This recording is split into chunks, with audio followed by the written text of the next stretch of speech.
Hello again, everyone. Todd Michael Putnam here from D&D Creative Table Designs, bring you another adventure table idea, and this is the portal to the Primordial Priests. The portal to the Primordial Priests.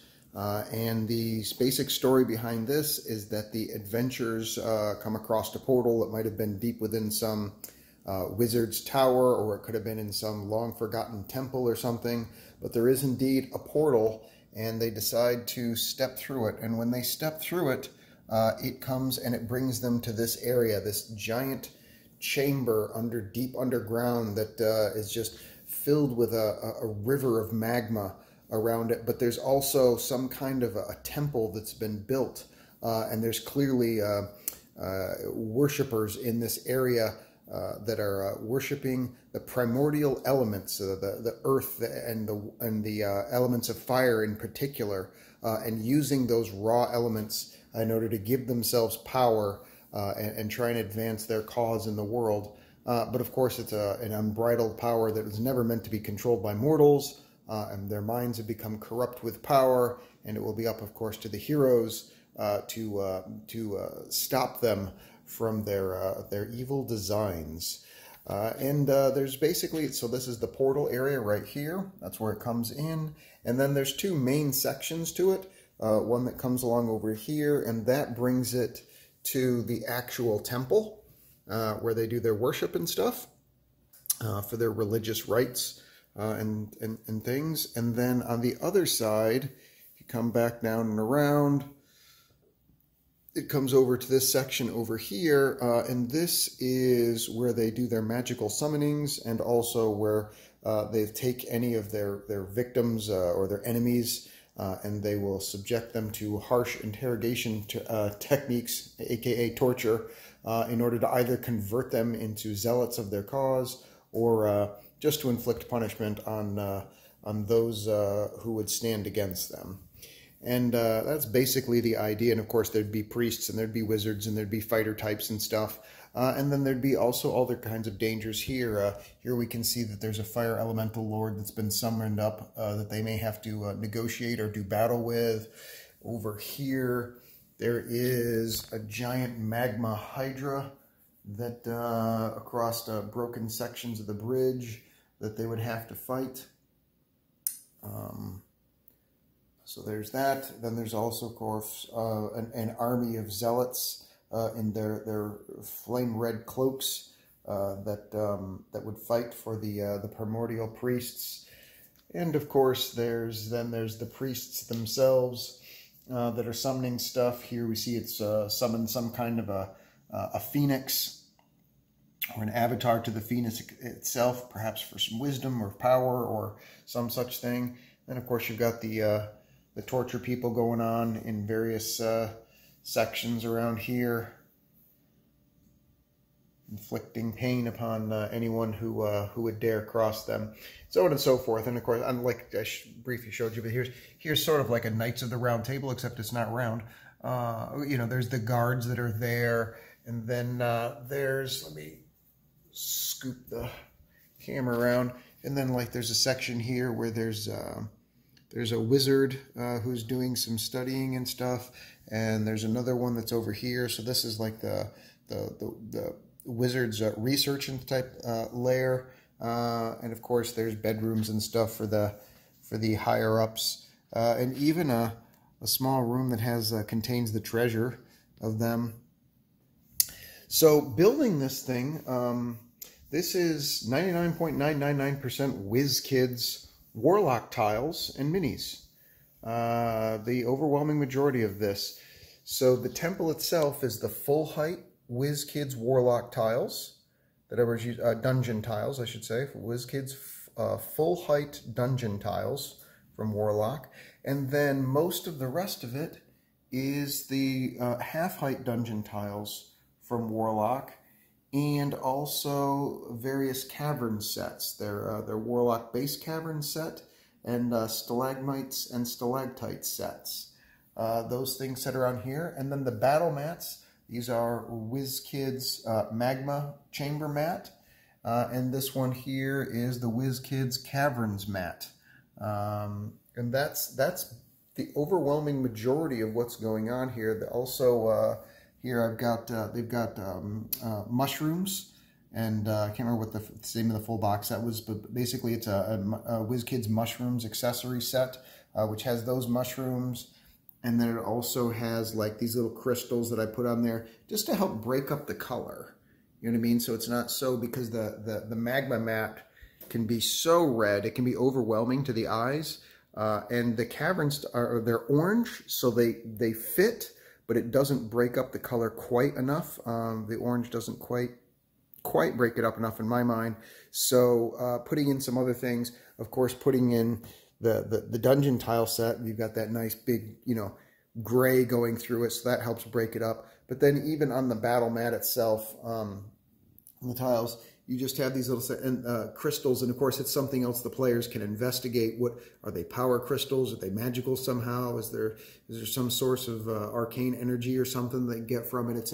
It's another area that the players can decide to try and explore, with the danger being, aside from any monsters that are in there, of course, also potentially just the heat of falling into the magma river itself. And then a lot of the rest of this here, this is their Whiz Kids summoning circles set. There are several different colors. You could make it white, you could make it red or green. And then there's different covers that you can put on there, so it has different designs. And it could either be solid, or it could be fast blinking, or low, slow blinking.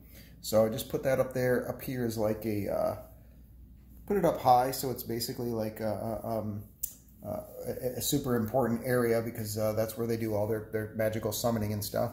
A variety of torture chamber stuff. Whiz Kids has a torture chamber accessory set, so there's a whole bunch of stuff that I've got going on in here. The Whiz Kids stairs and ladders. I have a variety of the different stairs that are going on throughout the dungeon. More torture stuff here. Oh, that's it. Mushrooms and pools. I think that's what it's called. There's a pools, like this one right here is from that. This mushroom right there. These guys, different colored ones that we have here. Yellow one and big brown and reddish type ones. So they've got all those. And then there's also some rounded corners ones that are put in here. And if you'll notice the theme, the way that I did it for the design, it's mostly rounded corners for the areas that for the long bridgeway that goes across. Now here there's a broken area to the bridge where I used the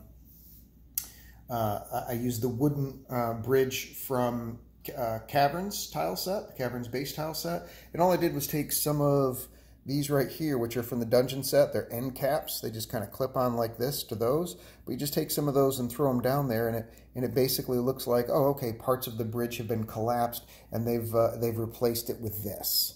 So that was the idea for that. But as you can see, it's like there's a rounded theme that's kind of going on through the corners of this, through the snaking bridgeway, if you will. And then most of the main structures are just use squares to it, just the regular, you know, right-angled walls with a little bit of rounding up there.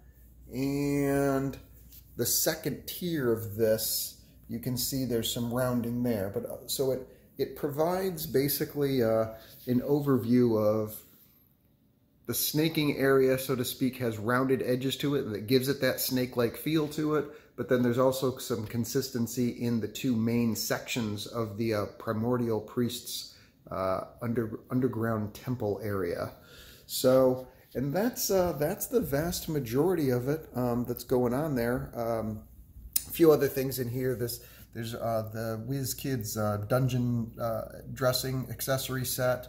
There's got I think it's like Hallister's lab or whatever it is, which has a variety of magical type stuff and books that's going on in there. Lots of those things for filling in the detail. The only stuff that's not really Whiz Kids is of course, I use my Todd tiles, which are like these guys here. They're just 3D printed. I'm going to lift this up just a little bit. You see, it's a flat. Most of them are 2x8, but I have some, 4x8. Some of them I have are 4x4. But I just set those out, and then I put down, and I put a 2 foot by 2 foot plexiglass basically square on this one here, and then another one right there. And what that does is that gives you height. The whole purpose of it gives you elevation. And then I did the same for, there's like some of the 4x4 ones, or what's underneath this one right here. And I did the same for the Bridgeway. You could do this build without the elevation. You absolutely could do this build without the elevation using just purely the Whiz Kids stuff. However, I think when you come down to this angle, the elevation adds emotional drama to the experience. Instead of this being just flat across of the actual magma itself, these bridgeways now, because they have height, there's a chance to fall.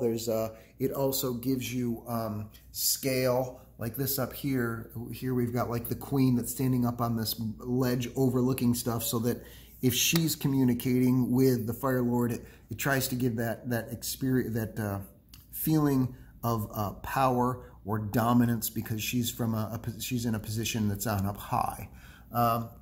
Same thing also with the monsters. The fact that they're so big that even though you're in an elevated area coming across here, you can see that the hydra still is head and shoulders above the players who might be walking across the bridge. So that just goes further to add some emotional drama. So that's why I put in the Todd tiles in here, in order to bring this, just give it that little extra added emotional drama to the experience. And I think it adds to the build significantly. So that's it. This isn't part of the projects that Whiz Kids has me working on. But since I had the tiles, I wanted to go and do some of the stuff that just play around with them and see what's possible. There is quite a lot you can do with the Warlock tiles. This one last little thing I just want to talk about right here. So they have 2x8 straight tiles. It's all one. Just by using these and locking them in on the side, I was able to create a battlement type feel going across the bridgeway. And then these right here, if I pull it off, I don't think I can't pull it off there. If I can pop it, these are just basically, there we go. These right here are just edge caps. They're like vanity edge caps that go on that cover the holes for that. So, and it's kind of hard to do that while I've got one-handed on the camera, but you just pop those in there, and it basically it cleans up the edge, and it makes it look like it's more solid stone, and that way you can create a nice rock solid 3D bridge that you can put your characters on. You could actually put a fair amount of weight on that, because this is one solid piece. And so you can have combat across there. You can put bigger minis on there if you wanted to. So that's just something to consider when you're playing with the tiles. One additional way that you can use them, you can create battlements, and you can create bridgeways using them with some of the larger pieces. So that's it. I hope you enjoyed the show. Please like and subscribe if you haven't already, and I will see you guys on the next adventure. Take care. Bye.